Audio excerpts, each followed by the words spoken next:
В Сыктывкаре стартовали чемпионаты и первенства столицы Коми по боксу. Медали разыгрывают 112 спортсменов в 45 категориях, в том числе среди девушек. По словам организаторов, проведенный у нас недавно Кубок России среди женщин воодушевил молодых спортсменов. Бокс в своих предпочтениях они выбирают все чаще.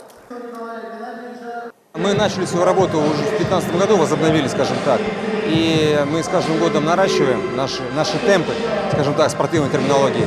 И я думаю, что и ребят воодушевляет то, что у нас проводятся здесь такие крупные соревнования, они смотрят, растут. И у них есть стимул заниматься, они видят, что люди не безразлично относятся к их увлечениям.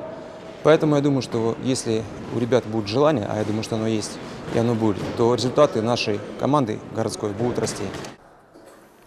Предварительные бои продлятся 2 дня, финалы в воскресенье. Все победители попадут в сборную города, которая выступит на чемпионате республики. Решающие поединки 10 декабря в полдень.